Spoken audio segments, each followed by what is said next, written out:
ये अगर पत्रिका प्रस्तुत का कार्यक्रम क्या है, क्या दस ABVP all India national executive council की बैठक 7 से 9 जून 2024 सूरत में आयोजित हो रही है।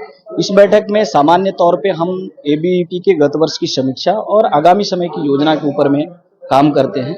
और महत्वपूर्ण एनईसी बैठक इसलिए भी हो जाता है कि देश की युवा तरुणाई, देश का छात्र समुदाय वर्षों एक वर्ष पूरे इंतजार करते कि एबीवीपी एनईसी में कौन से प्रस्ताव लाने वाले हैं। इस वर्ष हम 5 प्रस्ताव लाने वाले हैं। पेपर लीक और परीक्षाओं के जो मिसमैनेजमेंट हो रहे हैं उस पर रोकथाम लगे और परीक्षाएं ट्रांसपेरेंट हो, इसको लेकर के एक प्रस्ताव हमने सोचा है।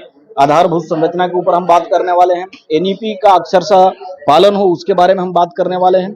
और विकसित भारत में युवाओं की भूमिका क्या होनी चाहिए उसके ऊपर हम चर्चा करने वाले हैं।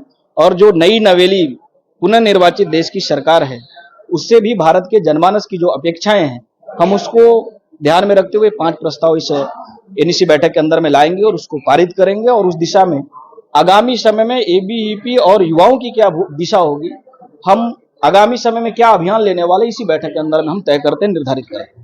खास करके देखा जाए पेपर लीक का मुद्दा तो बहुत ज्यादा बढ़ती है। यहाँ पर हर एक राज्य के अंदर पेपर लीक की घटना बन गई, तो इसमें दोष किसे देना चाहिए, केंद्र सरकार या राज्य सरकार? देखिए, इसमें कुल मिलाकर के जो परीक्षाओं यानी परीक्षा आयोजित करने की जिनके ऊपर जिम्मेवारी है, भूमिका तो सभी लोगों ने लेना पड़ेगा।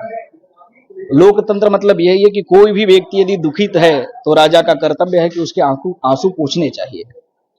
आज छात्र समुदाय के बीच में एक बहुत अविश्वास उत्पन्न हो रहा है परीक्षाओं की प्रणाली के कारण से, परीक्षाओं में पारदर्शिता की कमी के कारण से, और इस प्रकार से कुप्रबंधन हो रहे हैं। इसलिए देश की सरकार के साथ साथ प्रांतों की सरकार को सुनिश्चित करना पड़ेगा कि किसी भी प्रकार के, चाहे एंट्रेंस एग्जामिनेशन हो, चाहे बोर्ड एग्जामिनेशन हो, चाहे कॉम्पिटिटिव एग्जामिनेशन हो, कोई भी पेपर लीक न हो। इस प्रकार के अब समय आ गया कि प्रत्येक सरकारों को सुनिश्चित करना पड़ेगा कि आप तैयारी करिए, आप पढ़ाई पे फोकस करिए, परीक्षा की प्रश्न पत्र लीक नहीं होगा, ये सरकार की गारंटी है।